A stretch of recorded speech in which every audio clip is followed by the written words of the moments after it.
Hello, hello, hi, hi, hi. Hope you're well. Hope you're swell.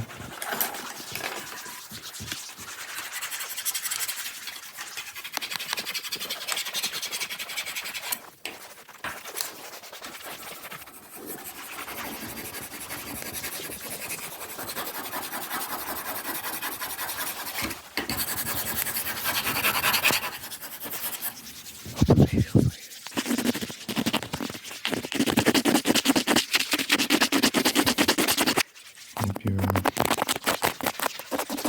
Hope you're ready.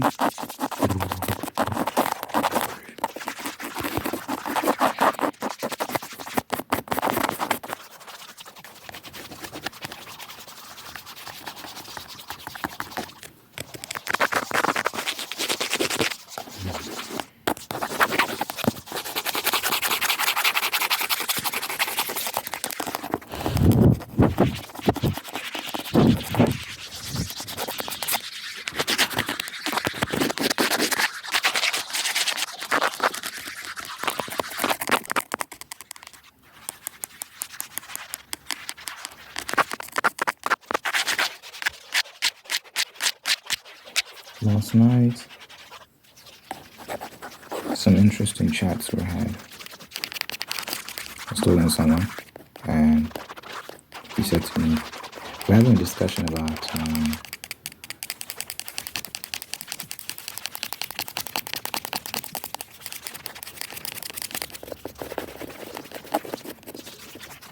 relationships. And wait, what was the context? Oh yeah, okay. So I was just talking about how I'm on a journey where before I put everything into finding someone, you know, just going out more, all that sort of stuff, just to meet people, being more proactive in terms of finding a girl I can be with. I was just telling him that, you know, I just want to secure my finances and all that sort of stuff because yeah, I have plans. I have plans for the future. I definitely want to adopt a more traditional family lifestyle where my wife is able to stay at home and take care of the children, all that sort of stuff. That's what I want.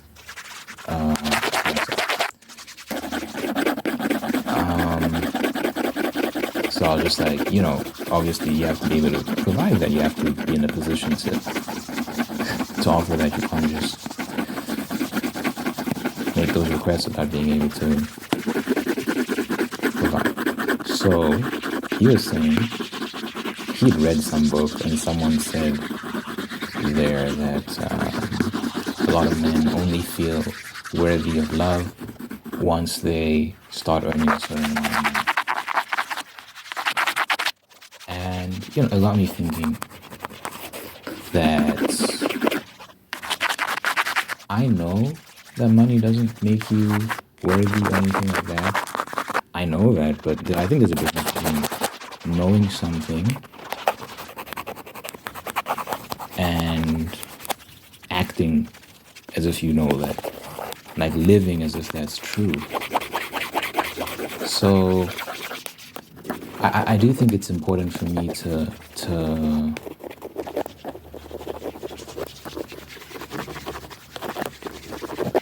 internalize that. Make sure at least that it's internalized. That it's not going to be the money or anything like that. That's going to make me attractive. That's going to make me appealing. I have to be appealing as a person. I think it's important to just remember that, yeah, these things are just supplementary. I mean, look, I do think there's something to be said about being able to provide. I think that is an attractive thing. I do think a lot of women look for that in a man, of course. But we're talking about a genuine, loving relationship.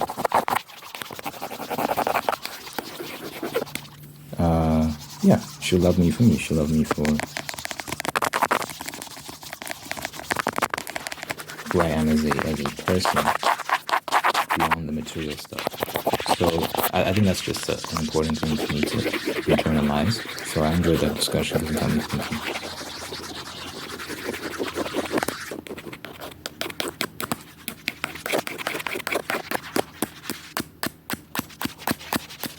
I do go back and forth with the idea of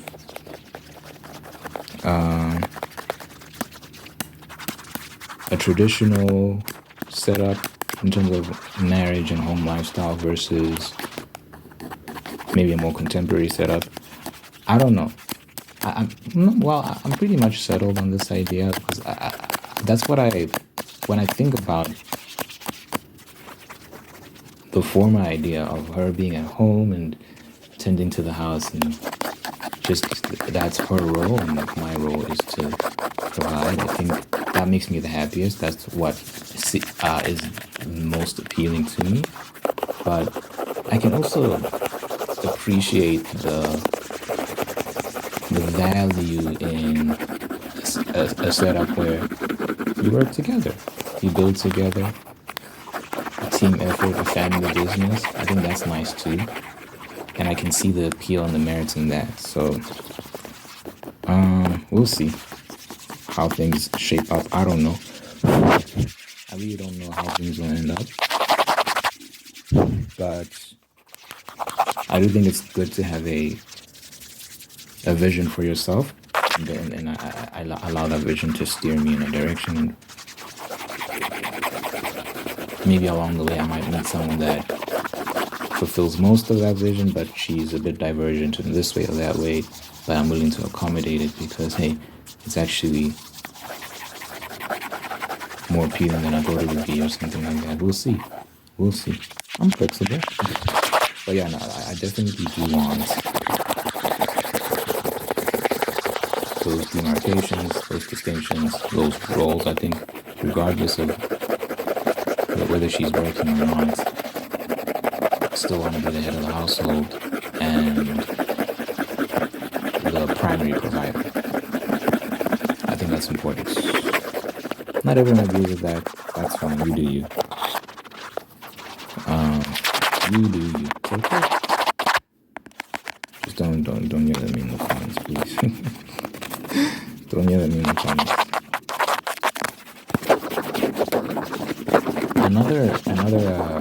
Just I guess on that topic of traditional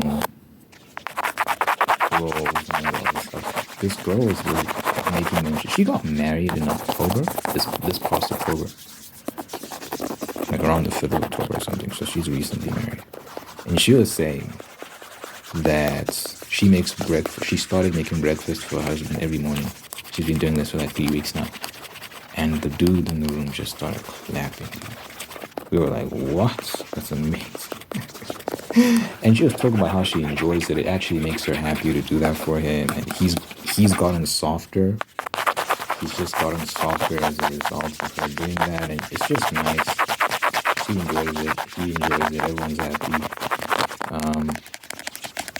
And she was saying that she had to unlearn rather, a lot of habits that she had as an independent woman. Because she's not independent anymore. She's married.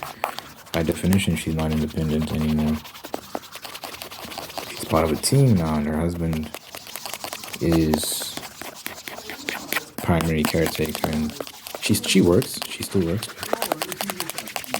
Her husband he's the breadwinner, primary breadwinner.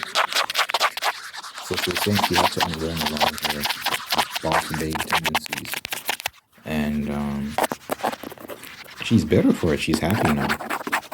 And she's really enjoying her marriage. Some of the girls did not. Some of the girls in the room did not like that. Because they were like, "Oh, does he make you dinner? You're making him breakfast. Does he make you dinner?" I'm like, y'all are missing the point. She's not doing this to get something out of it. She's doing it because she likes it. It makes her happy to serve her man in that way. And when you understand that men and women are different and we serve each other in different ways, then this is not rocket science to you.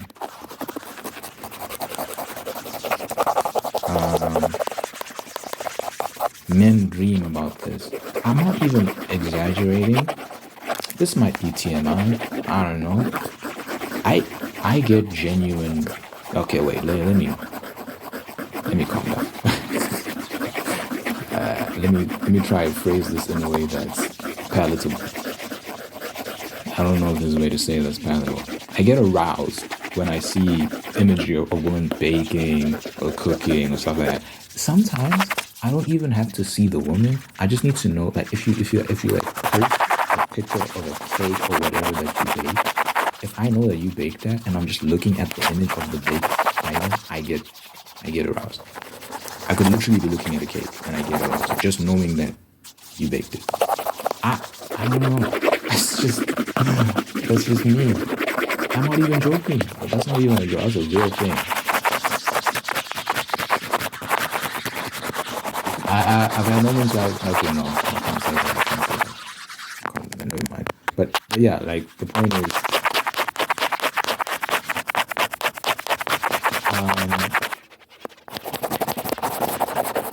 because look, I do think a lot of us crave that dynamic, right? Where we can be the providers and our wives can take care of the home. I don't know. Say what you want about that. I mean, there's nothing to apologize. I think that's a very normal thing. It's a very beautiful thing. And unfortunately, that it's like people are made to feel bad for wanting that. For me, my thing is, I think people are allowed to pursue whatever relationship they want to pursue, right? If you're not breaking the law, go for it. I do think we can have discussions in the public space about what's best and what's not, but even then, it's like we have to be careful not to demonize someone for having a desire for a certain family structure. So, for example,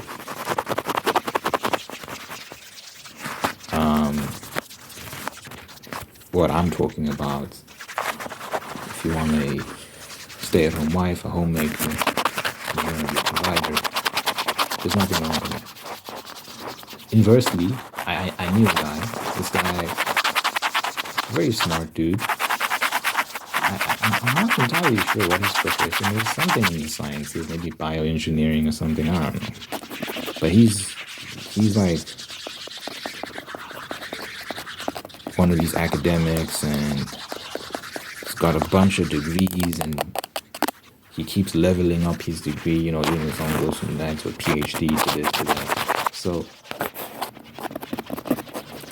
he's very smart, and the girl he's with is very smart as well. And he was telling me that the structure he wants for himself and his girl is one where they work very hard, and then they come back in the evening or whatever, and they talk about their day and they do it all over again. And he's happy with that structure. It's not what I want for myself, and I do think that has its limitations, especially as you get older. I think where the children fit in that, are they going to be childless as a couple?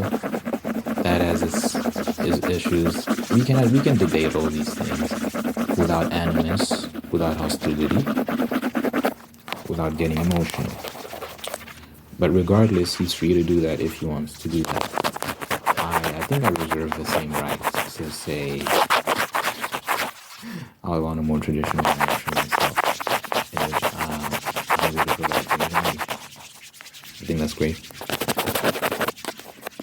And I like the idea of my wife making me breakfast, making me lunch, making me dinner. Like, I like the idea of her packing a lunchbox for me. I just like that. That's my stomach. I just like it. it'll make me feel so warm inside knowing that she's making food for me. She's taking time to pack me a lunch. I like it. I think it's cute. Very special. So I look forward to stuff like that. I know how to cook. I know how to cook. I've posted cooking videos on this channel. I know how to cook. I will cook for my family. I like the idea of cooking for my family, but I'd like for that to be her role primarily. Just because, not because I want it to be a slave or anything like that. It would mean more coming from her.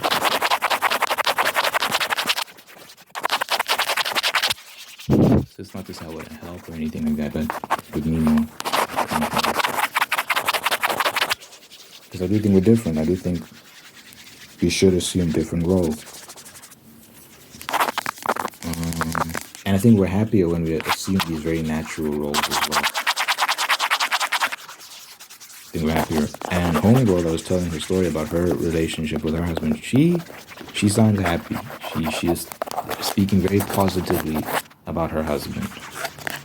And, it's a new marriage. But actually, usually with marriages, you hear that the first year is the hardest. It's very turbulent. So, while I'm sure there might be challenges here and there because you're adjusting, right? You're committed now. Especially if you've been out here in these streets misbehaving. Because premarital sex is the biggest predictor of divorce. Not to say you will get divorced, but it will present challenges when you've been creating this paradox of choice by just exploring all these options on the streets, and then you just hit yourself to someone and you can no longer explore any options anymore. It can be a tough adjustment, right? So I'm sure that there might be challenges when you're married, especially in that first year.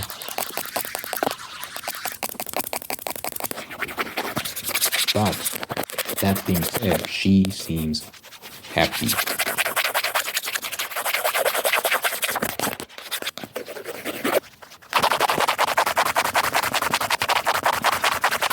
And a lot of women who step away from that independent, I don't need no man, yada yada yada lifestyle, they tend to seem very happy. That's what I've seen.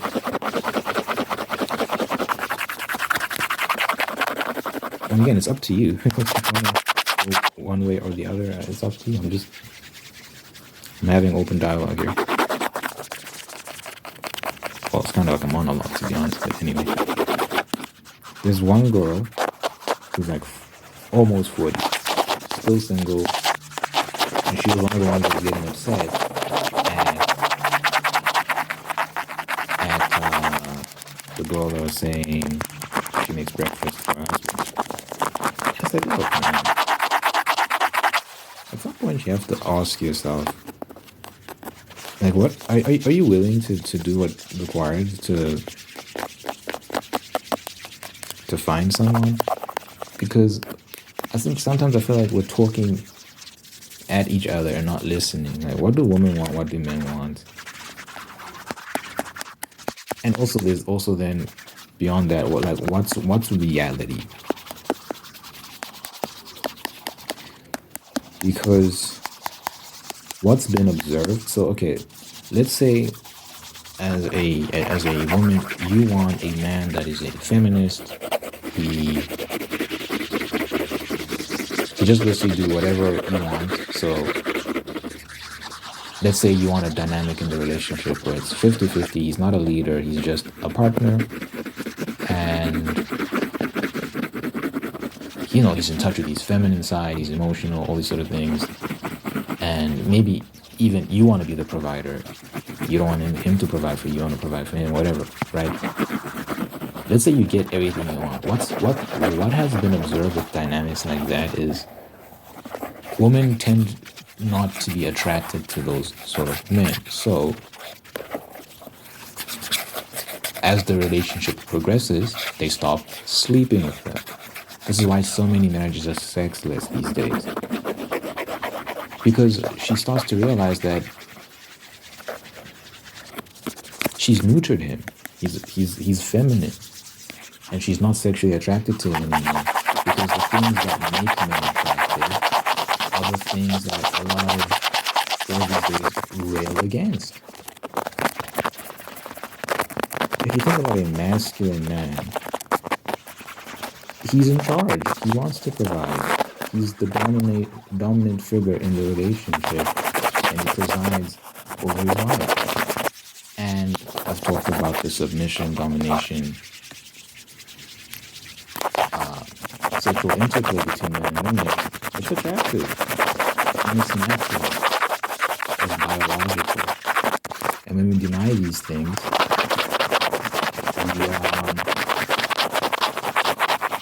we end up hitting dead ends, and that we can't see, that you don't know why you can't progress. But it should be obvious. You're just ignoring reality.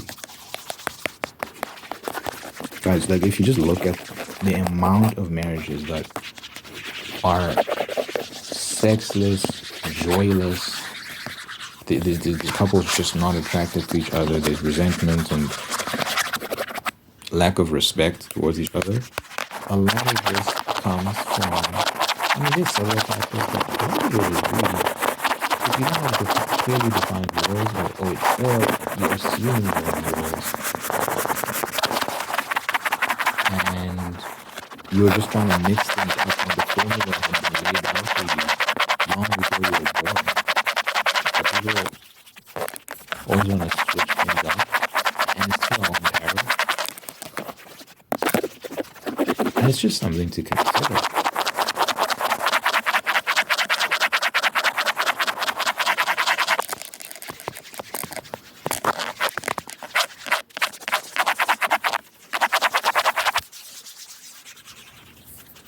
Because the girl that's almost 40, it's like,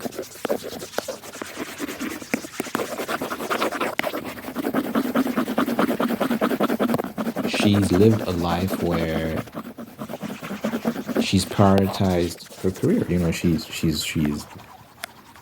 traveled a lot. She's been to Europe. She's been to the UK. She's been here. She's been there. And I remember hanging out with her once, hanging out with her and one of her buddies. I met one of her friends who is she's like a producer with ad campaigns and stuff like that. She's done things for fashion brands. And she'll organize these things and, I guess, hire talent and book the venue, and she'll show me. So the other girl was showing me a video of this fashion campaign that she did. It's actually impressive stuff. It's actually well done. My thing is, well, like, because she's also, up there in age. She's also single. My thing is, you went so hard after the career thing, and at some point they realize that I actually want to get married, I actually want to have children. But you're at an age where it's harder now. It's not impossible. It's just hard. And you don't want to be in that position. What does that mean? Does that mean don't have a career? I'm not saying any of that. I'm saying you have to have your priorities in line. You have to be honest with yourself. What's going to make you happier in your life? Is your career going to make you happier, or being married and having a family going to make you happier? And then you move accordingly. You adjust. And if you find that you might have to take more time off of work in order to prioritize family, you do that. If you find that you can actually manage both very well, then that's great too. But you have to clearly define your priorities. Again, I'm sure there's someone in my comments right now mouthing off. I'm not saying like girls shouldn't have careers and whatnot. Me personally, for my life and what I envision for my marriage, I think it'd be great if my wife wasn't working. That's what I would want. If she is working, I think a family business dynamic where she's working with me would be ideal because then we're working together. We're not spending all this time apart. But primarily, I really wanted to be taking care of our home. That's what I want for myself. What you want for yourself is your business. I'm not projecting anything onto anyone. So yeah, again, don't get angry at me for what I want for my own life. I'm not saying don't that women shouldn't work and all these sort of things. I'm saying prioritize. Be honest about your priorities. Like really think about it. Because the two girls I described, I don't know if they poured it out that much. I think they poured into the whole boss babe, career woman image that's been pushed onto a lot of young girls these days. And at some point they realize that wait, I'm still single. And I'm getting up there in age. I'm still single. It's tough, man. It's tough. It's a tough position to be in.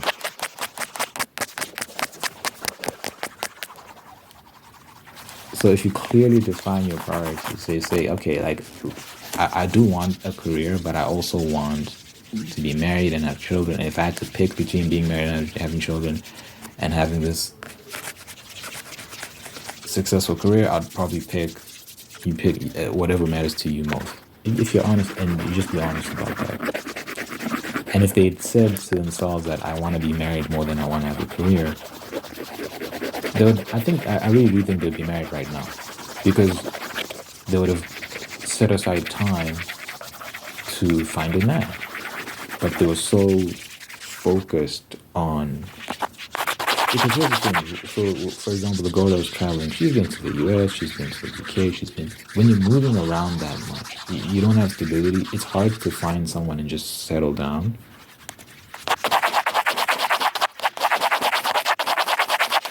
If she was in the mindset of like, especially like in her 20s, she was like, I need to find someone now. I really do think she'd be married right now. Probably have kids. Probably have multiple kids. But she was in career mode for so long. And obviously she wanted, I'm sure during that time, and she was involved with people during that time. But I think the career was at the forefront. The career was the main priority. So she didn't take it very seriously, this relationship thing. That's the case with a lot of girls who are hyper-focused on career. They end up neglecting other parts of their life. And then when they look up, all this time has passed and they realize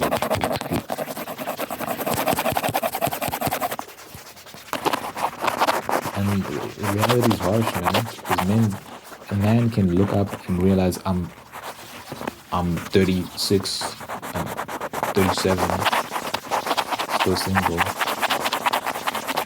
Then you find someone, and you can find some 20-something girl, and boom, problem solved. It's just not the same with girls. It's not the same with women. It's a lot harder when you're in your 30s, approaching 40 to do that. I'm not saying it's impossible. Anything's possible. I'm just saying it's harder. You don't want to be in that position. Let me put it that way. Prevention's better than the cure.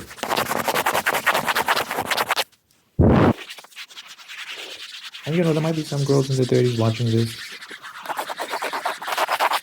They might be in a similar position.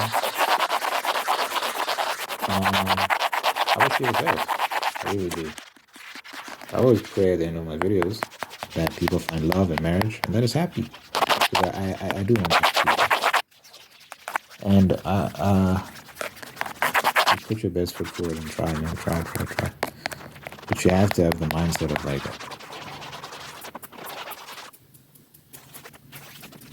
I want to be a wife more than I want to be independent and all this sort of stuff. Because most men, I do think, crave that.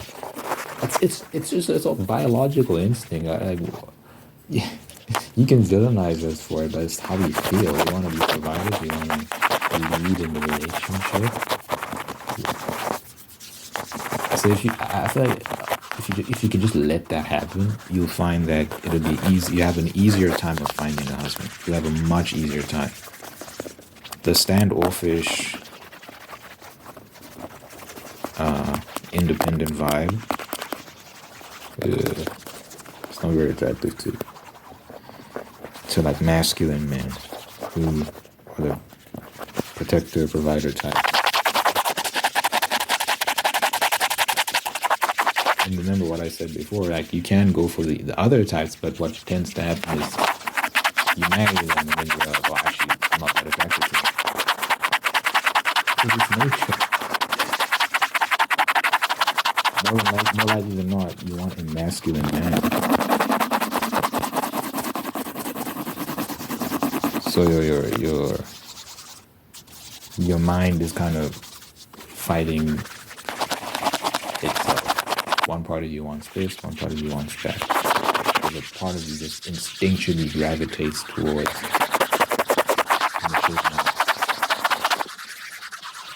that natural aggression, that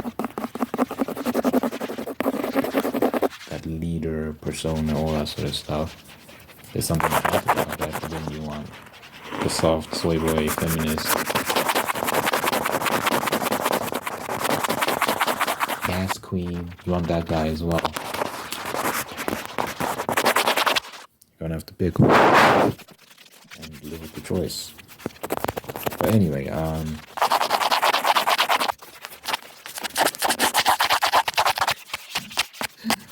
interested to see how this is gonna be received. Who knows, man?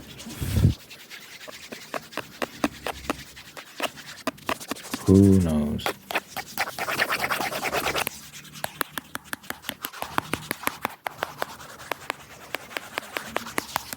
On this channel, we tell the truth, don't we? We don't hold it back. We don't hold nothing back. We just tell the truth. I think it's better if you hear the truth so that you can adjust. Because this is the truth. It's not nice, but it's the truth. And I don't think it's too late. I don't think it's too late if you're in your 30s, however old you are. I think if you adjust, there's a chance. You have a chance.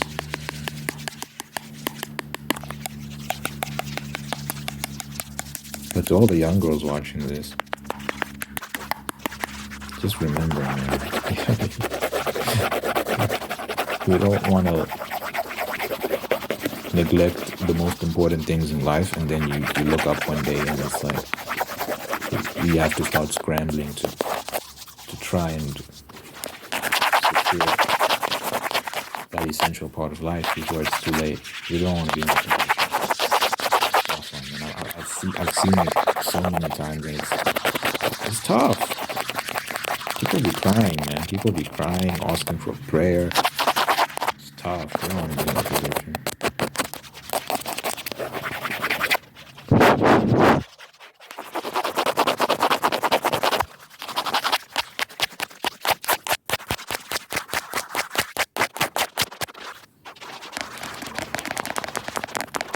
Anywho, let me end it here. Let me know what you think in the comments. If you like to create so dear Father God, I thank you for this individual watching this right now. Thank you for making it whole and unique and guiding and plot to us, peace, prosperity, and purpose. Thank you for blessing this person with wonderful people in my life. Love them, take care of them, bring them to the best out of them, and thank you for maintaining them until they're to do the same thing. Thank you for blessing this person with love and marriage and sustaining that love and marriage and making me very, very happy. Thank you for blessing this person with a spirit of gratitude so they can give thanks for all the wonderful things in their life. And by giving thanks, they can find peace, contentment, and attract even more blessings. Let your presence be felt in this person's life, so that your God, that you will, that you love them, and you always be there for them. Good health, long life, and happiness for this person who really care about. In my name, in Jesus' name I pray. Amen, amen, amen.